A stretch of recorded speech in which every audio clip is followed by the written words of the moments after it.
Morning, middle school students. This is your third week of lessons and your second video lesson for the week. Today we're going to be talking about the Middle Ages and some Arizona trivia and information interspersed there as well. So you're going to get a little bit of world history and Arizona history today. So first we're going to start off talking about knights in shining armor, the Crusades, and what the Middle Ages looked like in Europe. So during the Middle Ages, knights protected their countries and fought in wars. To become a knight, a boy began his training as a page when he was 7 or 8 years old. He learned to ride a horse and fight with a sword and spear. Reading, writing, signing, and dancing were also important things for a page to learn. Around age 14 or 15, a page could become a squire. A squire was a person who helped a knight by bringing his meals, caring for his horse, and cleaning his weapons. He also helped the knight prepare for battle. Once a squire had proven himself worthy, he became a knight. A nobleman or king would tap him on each shoulder with a sword during the knighting ceremony. Then there was a huge feast with lots of music and dancing afterwards to celebrate. The Crusades. Knights often fought in wars called the Crusades. The Crusades were wars between Christians and Muslims for control of the Holy Land, especially the city of Jerusalem. Hundreds of thousands of knights and pilgrims were people on a spiritual journey, came from all over Europe and traveled to the Middle East to fight in the Crusades. The expedition took them thousands of miles from their homes. Between 1096 and 1270, 8 different crusades were fought. All right, so now could women be knights? Interesting. I've never seen a woman knight, but I've seen lots of male knights. You've probably never seen a drawing of a female knight. That's because most knights were men, but a few women in the Middle Ages were knights too. In 1149, the women of Tortosa, Spain, fought and saved their town from an enemy attack. To honor their courage, a new group of knights was formed just for them. It was called the Order of the Hatchet. These brave knights no longer had to pay any taxes, and they were given a place of honor ahead of men in public ceremonies, which is very rare for that time. As time went on, women in other European countries were sometimes allowed to earn the title of knight as well. Women in Italy in the 1200s could earn the rank of knight in the order of the Glorious Saint Mary. In England, women of noble birth, noble meaning rich, could belong to the Order of the Garter. Near the end of the Middle Ages, French noblewomen were permitted to become knights after they spent 3 years proving they were worthy. They were given this title in a special ceremony. So that's kind of interesting. I didn't know about that. Let's talk about some facts about castles, medieval castles. We've all seen the giant spires and the giant castles that are all over Europe, and they've lasted for thousands of years. During the Middle Ages, castles were built of stone, mortar, and wood. Castle walls were 20 to 40 feet high and 70 to 20 feet thick. Castles were usually built on high ground, far away from villages and towns. Many were built on islands, in lakes, or in mountain passes. Celebrations like weddings, feasts, and holiday parties were held in the Great Hall. Kitchens were built outside the castle to protect against fires. If your castle was made of wood and it caught fire, that would be horrible, okay? So we're going to see castles being made of stone rather than wood because of this, so they don't catch on fire. All right, the drawbridge was made of heavy wood. It could be raised and lowered with chains or ropes. So it's that large bridge that's usually over the moat to the entrance of the castle. So that helped see who was coming and going and prevent any attacks that way. Castle towers were also often built to be as high as 100 feet. Prisoners were often kept in the towers because it would be difficult to escape. Most castles were surrounded by a moat, a deep, wide ditch that made it harder for enemies to attack the castle. Moats could either be wet or dry. Excuse me. All right. So let's go back and talk about some of the Arizona civilizations. So that's just a little bit of information about the Middle Ages. Now we're going to go boomerang back to Arizona. So let's talk about the Maya civilization for a minute. The Maya people lived in Mexico, Guatemala, Belize, and Honduras. Archaeologists have found evidence that the Maya existed in those countries from 1000 BC until 1519 present time. Their society was divided into 4 classes or groups: kings, priests, common people, and slaves. The Maya are known for many amazing achievements. They studied astronomy, the science of celestial objects. They were especially interested in the sun. They built a pyramid calendar that had 4 stairways with 91 steps in each and a platform at the top. So what our normal pyramids look like in Egypt. Another cool thing about the Maya is that they were really good at math. They used a dot for ones and bars for fives. They even had a symbol for 0. Most Maya people made their living as farmers. They grew corn, which they called maize, and lived in small villages. Priests lived in the large cities. The common people, like the farmers, only went to the cities for special ceremonies and festivals. Let's talk about the Inca civilization. One of the greatest empires of all time lasted only 100 years. From 1438 to 1532, the Inca people lived in South America. Their cities and villages stretched from Colombia to Chile in the Andes Mountains. The Inca were strong, smart people. They survived at high elevations in the mountains, as well as the desert and the Amazon rainforest. The Inca built an incredible system of roads that has amazed engineers for centuries. They paved the roads with flat stones and built stone walls to keep people from falling off cliffs as they traveled. They built stone temples by carving the stones to fit together perfectly.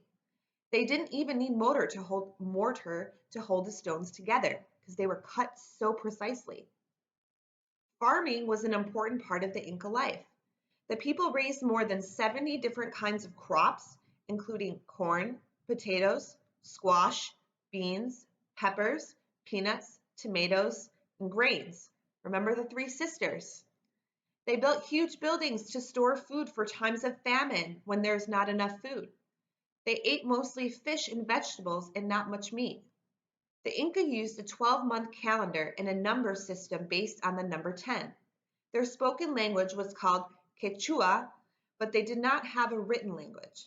They believed in many gods, and that's called polytheism, the belief in many gods. The most powerful god was Inti, the sun god. The Inca were known for their gods and gold, which they called the sweat of the sun, and their silver, which they called the tears of the moon. Very interesting. All right. If you've ever been to Mexico City, you visited a city that was built on the site of the capital of the Aztec civilization. So now we're going to talk about the Aztecs. The Aztec people called it Tenochtitlan. Tenochtitlan was one of 300 cities in the Aztec civilization. About 15 million Aztecs lived in central Mexico during the 14th, 15th, and 16th centuries. The Aztec people grew corn, chili peppers, squash, tomatoes, beans, and other crops on their farms. Again, the 3 sisters. They ground the corn to make tortillas, one of their main foods. They hunted rabbits, deer, ducks, and geese for meat. And they get the credit for discovering one of our favorite foods. You can guess what it is? It's my favorite, chocolate. Love chocolate. They use cocoa beans to flavor their food and to make candy and beverages. The number system used by the Aztecs was based on the number 20, and their calendar had 18 months of 20 days. That would add up to 360 days. But they knew there were 365 days in each year, so they added special days to the calendar. They called these special days days of sacrifice. Very ominous. Aztec homes were low, wide houses made of adobe, which are sun-dried bricks. They built small temples on mounds. The mounds also helped protect the Aztecs from attacks by enemies. The Aztecs are known for their beautiful sculptures. They created these beautiful pieces of art to please their gods. All right. Let's talk about Chino County. Chino County is located in northern Arizona. It was created in 1891 from land that was part of the Yavapai County. It is the largest county in Arizona and the second largest county in the United States. Do you remember what the third largest one was from last week's lesson? See if you can think about it. Chino County is home to the cities of Flagstaff, the county seat, Sedona, and Page. Grand Canyon National Park is also here. The weather changes with elevation, but on average, this part of Arizona is cooler than southern Arizona. 46% of the land in this county is American Indian reservations, owned by the Navajo, Hopi, and the Paiute, Havasupai, and the Halape nations. About 130,000 people live in the county, and the government and the tourist industry provide most of the jobs here. The goal of the people who work for the county government is to serve all citizens, protect the environment, and preserve the cultural heritage of the people of that county. All right, so let's talk about the mule deer.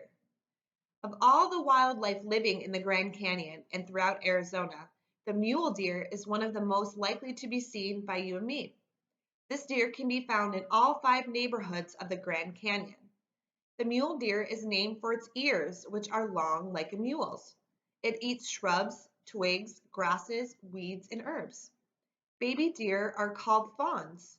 Fawns are born with their eyes open and have a full coat of hair. They can walk and follow their mother within minutes of birth. Mule deer are hunted by man and mountain lions, but one of the greatest hazards for mule deer is the automobile. You can help protect them by staying awake and helping your parents watch for deer while driving at night. All right. Last thing we're going to talk about is a new initiative called the Sunshine Solar Project. So I'm sure you've noticed as you're driving around that there's lots of solar panels on houses. And if you've ever been to ASU, the campus is covered and runs on solar power. Chino County, the largest county in Arizona, is going to be home to a huge solar farm. A company called Pacific Blue Energy Corporation has purchased a large piece of land about 30 miles east of Flagstaff. The solar farm, named the Sunshine Solar Project, will be an enormous operation on more than 154 acres. Also called photovoltaic power stations, solar farms transform sunlight into energy. Solar means from the sun. The word photovoltaic comes from the words photo, meaning light, and voltaic, meaning electricity. So it means literally electricity coming from light. Solar panels made of many cells absorb light from the sun and convert it into electricity.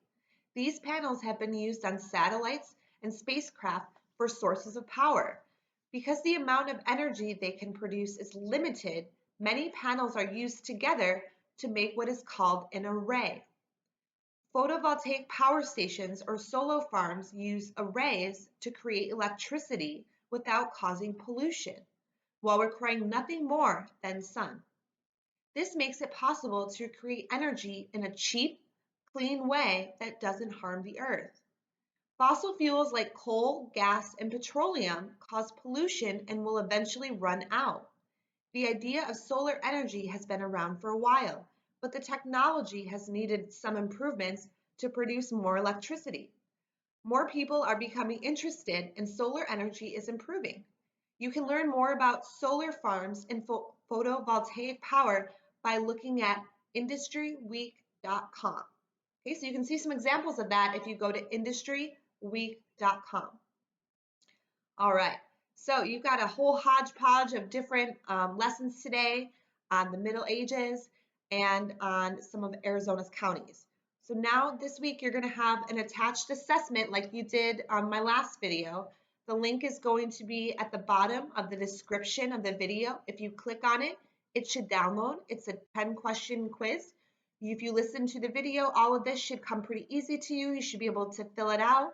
You can either send it back to me through email with your answers, or you can write your answers down and show me on our next Zoom meeting Friday morning at 9:30.